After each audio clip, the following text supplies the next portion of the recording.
I'm Vin. I'm Sori. Nearly Forgot My Broken Heart by the big homie Chris Cornell. For Victor. Shout out to the big homie Victor. Long time coming, my man. There are multiple ways to get your song reviewed. Dear listener, my favorite is the community option. $1 at the gate gets you in at Patreon, where you will meet the amazing Kellen Dross, etc., etc., etc. Now, you pull your points together with your various alliances. You guys have noticed we've been doing alliance picks the last couple days. The alliances determine what songs that we do, and then we do them. So that's how Patreon works. And they also determine what version of the song we do as well. So there's that. So if you don't want to work with an alliance and you're a filthy capitalist like Sori, then $125 at the gate gets you straight to the head of the line. You can do that via Patreon, or you can do that via PayPal, vinandsorimerch@gmail.com. If you do that 3 times, you get bumped down to the $75 rate. If you are a patron and you've done 3 straight months at $125, please remember to knock yourself down to the $75 rate. Message me, I'll let you know how to do that. And if you're like a month or 2 late, message us, we'll take care of you. Okay, so I want to make sure that people are getting as many benefits as they deserve. That being said, Chris Cornell from the album Higher Truth, let's do it. Here we go.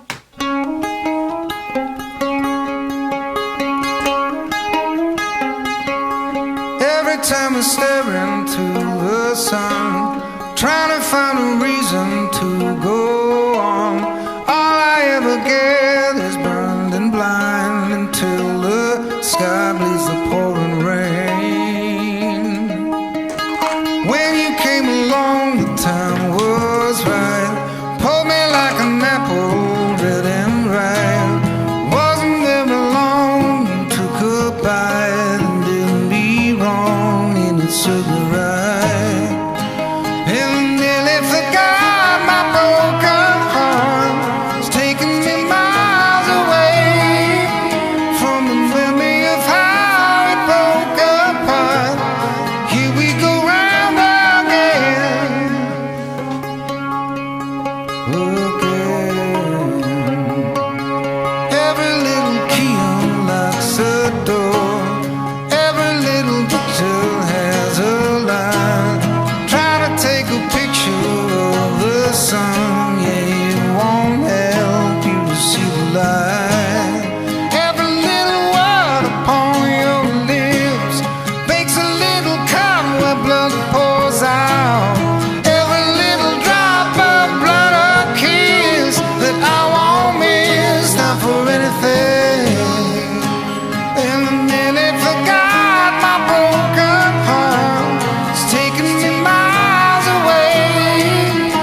Oh, he's got such a great voice.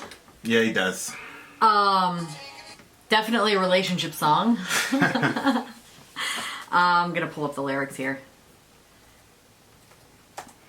Is he essentially, what I got from it is that he was saying that his broken heart brings him far away. So it sounds like he went through a breakup that was pretty painful, but that he sees it again in the next relationship. That it's happening, it's gonna happen again. Well, this was written in 2015. This song kind of like pulls together, I think, some of their, like Black Hole Sun, Won't You Come and Wash Away the Rain. Mm-hmm. That was like probably my favorite song that we did during Grunge Week. And here he talks about every time I stare into the sun trying to find a reason to go on, all I ever get is burned and blind until the sky bleeds the pouring rain. So you got the concept of the sun and the rain again. Lyrically, this was crazy. You came along, the time was right, pulled me like an apple red and ripe.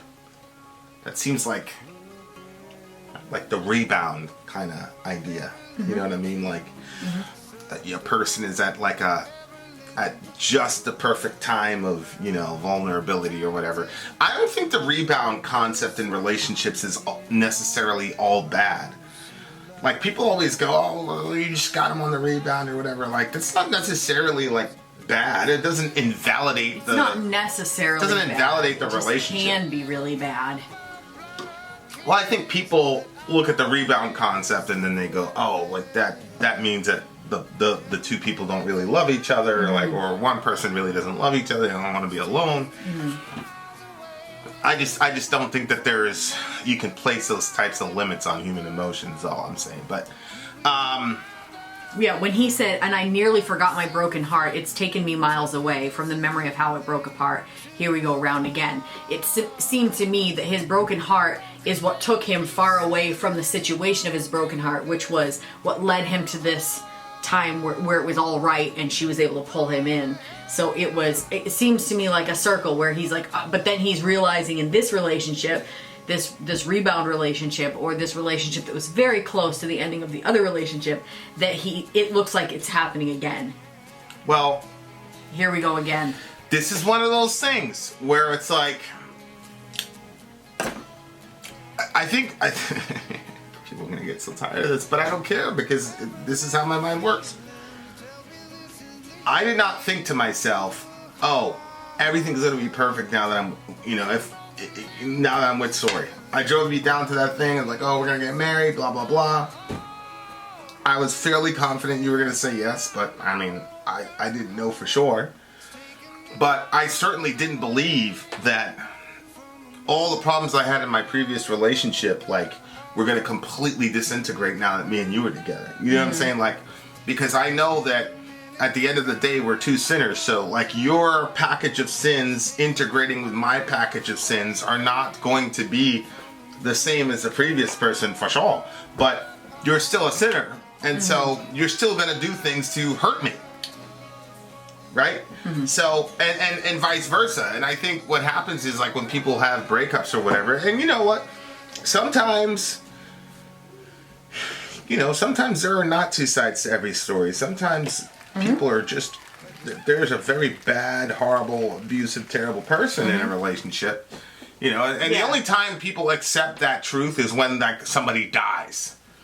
You look at OJ, he killed his wife. It's okay, we're not going to look at that situation and say there's two sides to every story. But it's not true that there's always two sides to every story. Now, in my previous relationship, there definitely were, because, there were a lot of places where I fell short. I know that, you probably would say that one is probably weighted more than the other in the previous relationship. But that's because you obviously have a biased opinion, and vice versa, right? Although things are a little bit different in that situation. But, so I think, you have to have the understanding about yourself.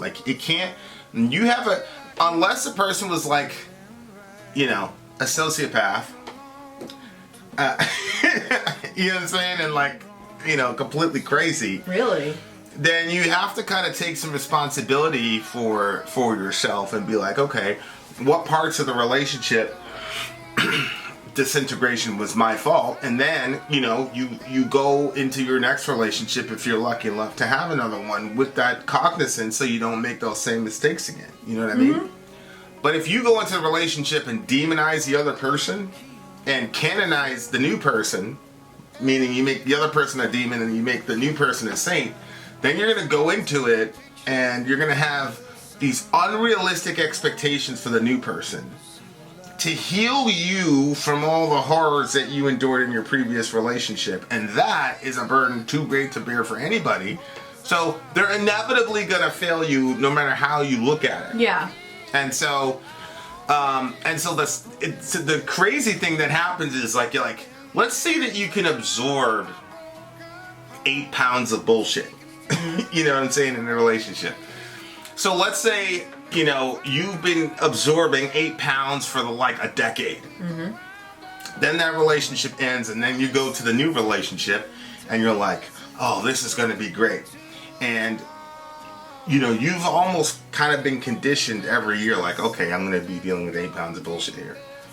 And then and then that thing's over. Now you're in a new relationship, and you're like, oh, this is great, there's going to be no bullshit. That person puts 2 pounds of bullshit on you, you go crazy.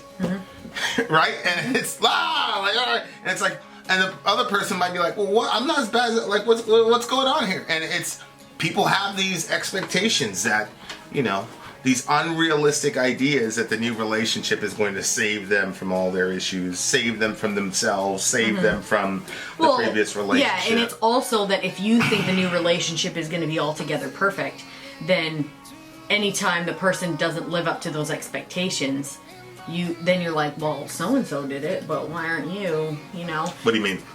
Like, let's say, if you demonize the other person, where you say that person was altogether bad, and then I'm just going to use you as the example. So if I demonize my previous relationship, and then I look at you as being able to just do everything perfectly, then when you don't measure up to certain things that the other person was able to do very easily, right, then it's like, what the... Right. I mean, that person, the demon, was able to do it, so why aren't you doing it? Right. Yeah. And I think that's a mistake that happens a lot of times in a lot of relationships, is that, you're holding one human being responsible to carry, because there's different ways that a heart can break, right? A heart can break because I have it in my hand and I twist it around and stomp on it until it breaks. Or I can just drop it because it's too heavy. That's the way a heart can break. And those are not the same thing. One is a person's being a completely horrific human being. Yep. The other is the weight of your heart is too heavy for a person to carry for a lifetime. And eventually they drop it.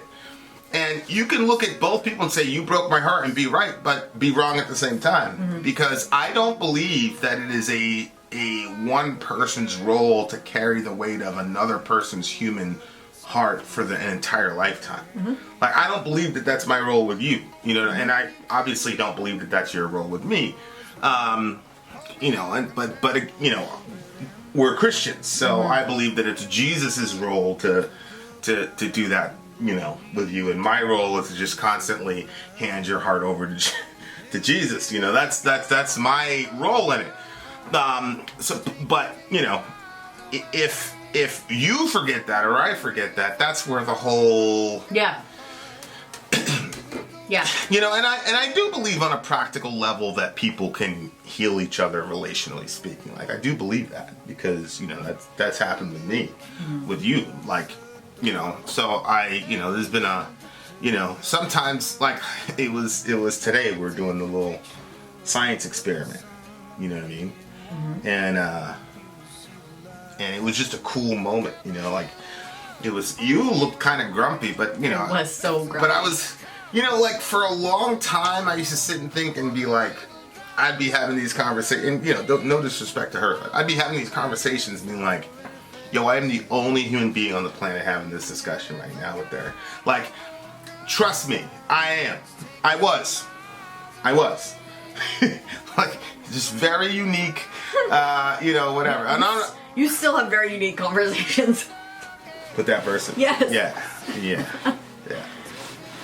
Yeah, and I just remember being like, man, I wonder what it's like to be like a normal, because like right before I was getting married, I was reading all these marriage books and stuff. These like, I mean, they're Christian marriage books and they're corny, but I loved it. I was like, yeah, and this is how women are like, this is what men are like, blah blah blah blah. And I was like, yeah, I am like that. You know what I mean? And I didn't think that like it was gonna be like exactly like that. You know what I'm saying? Because I knew Like the I was ballpark. I knew I was in a unique situation, but it was like I expected at least like 15% of it, and it was like 0.18% of it, and it was. I should have known I was in trouble because I had messaged her and I said, hey, 'cause she was in New York at the time. I said, hey, I read this. I've been reading a bunch of books on, and she blew up on me. She went crazy. She got very, very angry about it. Did she say what? I'm not some computer programmer. It was some very strange thing. Most girls, like 99% of women, but oh my God, this guy's he's taking it really seriously. I should have known from there. So I was always like, I wonder what it's like. Well, that was some really good self-assessment on her part. What do you mean? She's like, I'm not a computer program. In other words, that's not gonna work for me. Right? No, it's true. That person has a very, very solid sense of self, man. Yeah. It's like, nope, this is what I want. This is what I want to do. I don't care who you are. I don't care if it's my own kids. I don't care what you've done for me. It doesn't matter. I don't care. This is what I want to do. Yep.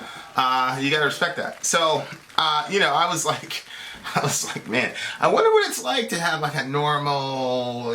I didn't even want like a Christian. Like all the stuff I'd listen to on Focus on the Family. Like, I didn't even think that was possible. So I wasn't even gunning for that. I was just gunning for like some sense of like maybe we could fight about putting the toilet seat up or blah blah blah blah blah blah. But it was never stuff like that. It was always. We would fight about that if you left the seat up. It was always very bizarre stuff that was. If people, I haven't told you, but if people heard this, they'd say, "No, Vin, you guys never had those conversations." and like, bro, we had them for hours, for years. So I'm at the table today, and I'm looking, and you're miserable, and Johan has 2 gloves because he obviously lost one of them because we doing this chemistry thing for homeschool. I like to be prepared. School isn't starting till the 14th for the other kids, but it started last week for our kids because we've been homeschooling anyway, so it doesn't matter. I like to be very prepared for stuff, and so this chemistry set comes basically all prepared, but you just have to, we had to put batteries in, for instance, today. Those are AAAs, right? Yeah, AAA batteries, yeah. Well, I said, I need to get gloves before next week so that way you'll be able to do chemistry. And Johan said, oh no, both gloves are there. I said, the gloves are still in there because I didn't believe that they were. I thought something happened to it. He said, yeah, they're there. And I'm like, okay, should have never believed that. So I woke up this morning, I already felt sick from just pregnancy.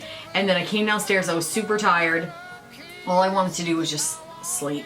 I came downstairs and like, Johan was so excited about chemistry. He was like, yes! Chemistry! He's in my face. I'm like, listen. He was really disappointed that everybody got the day off of school yesterday. Yes, because it was Memorial Day. Yeah. He's like, and what? So he was like, all this like energy. I was like, listen, you need to just sit down. I don't want people in my face right now. I literally just woke up.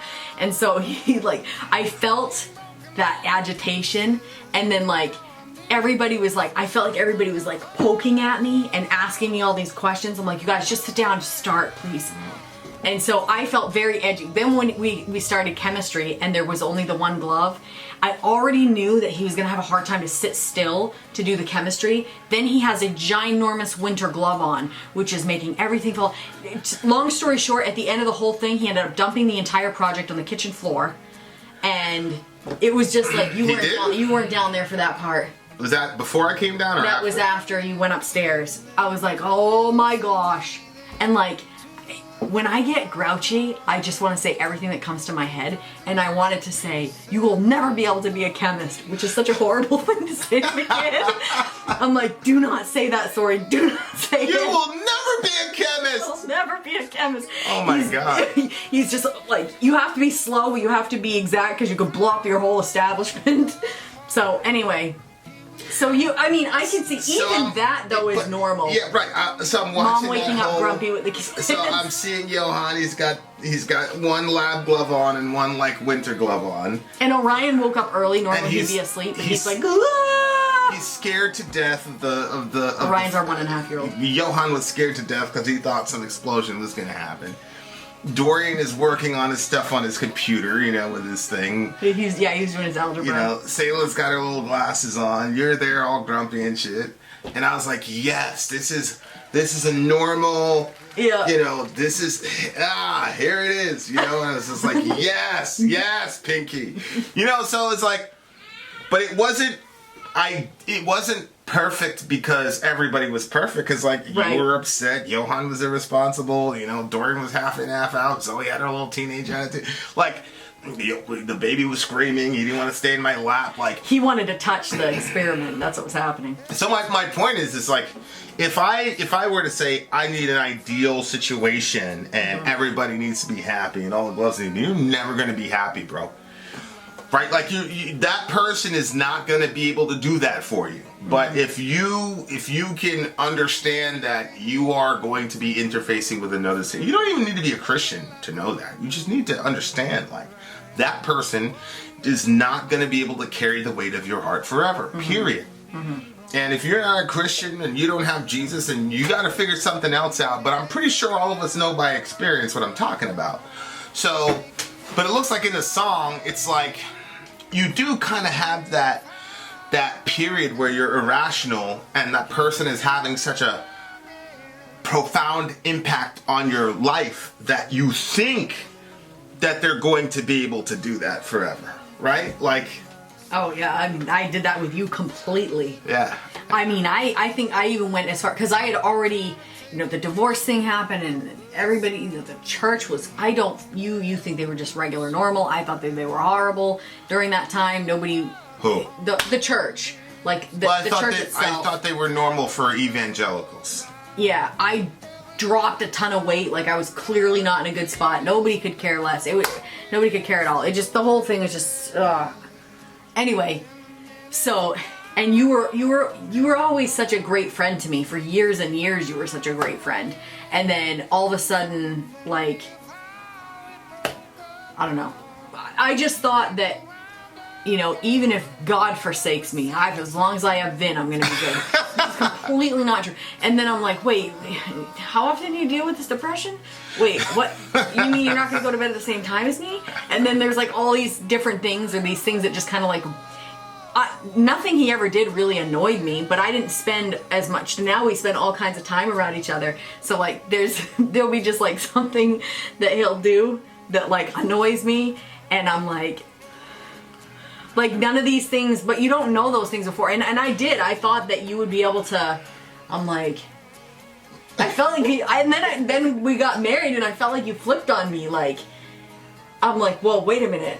Because when we were friends, you were, we were different when we were friends. And when we were married, then it was another place. You weren't, yeah. It was very quick, too. It was one day we're friends, and the next day I drove you down to City Hall. I was like, hey, what do you think? Good idea? Good business proposition? I can't believe you thought that I was going to say no. If you thought I was going to say no, you'd think you'd put a little romance into it. Yeah, I would just rather peel the Band-Aid off. You didn't sweeten the deal or anything. I just want to peel the Band-Aid off, you know what I'm saying? It's it's one of those things. I was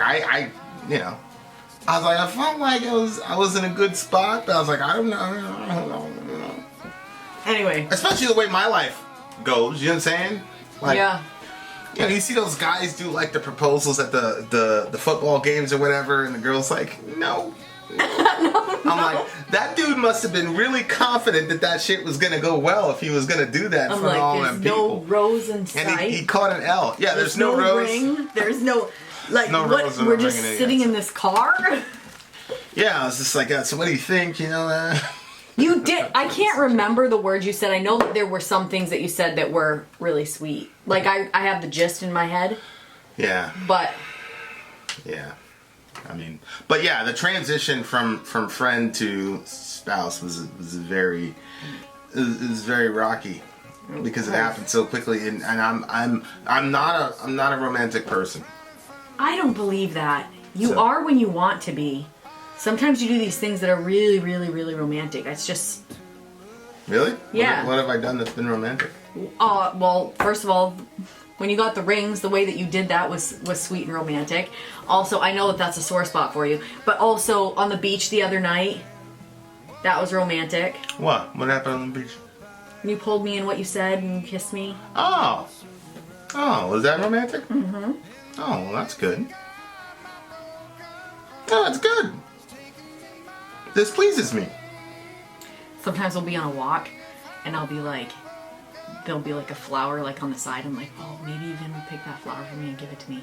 And no, he'll stop and he'll go over and he'll like bend over close to the flower. I'm like, oh, he's picking a flower for me, and he picks up a pine cone. You know what? He plays baseball. You know what? There was one time where some trucker had like must have drove through some woods or something, and there was a flower on his truck, and so he was like, "Oh, that's a nice flower." And I went and I got the flower off the guy's truck for her.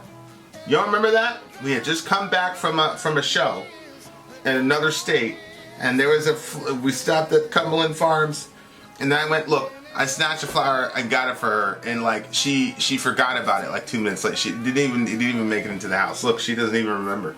So I do remember when we went to. There's that. We went to this thing and like they were passing out flowers at that horse show thing. They were passing out flowers, and I really wanted one. And then Vin was like, "Oh, you got me a flower. Stop! You got me a flower." And then I left it at the table. Well, yeah, I know. And then you had to go back in and get it. Yeah, that wasn't the one though. I know that wasn't the one. I jumped onto a stranger's truck and valiantly got that flower, and you can see how much good it got me. So this is a perfect lesson for you, ladies and gents. How much good it got me. Yeah. I do remember that you got me a flower at one point that never made it home. Yeah. And that was the one. That happens multiple times. So anyway, there you go. There's your lesson for the day. What do you give the song? 9.8. Shout out to the big homie Chris Cornell. Rest in peace, my G. 9.2 for me. Vin out. Sori out. Gone.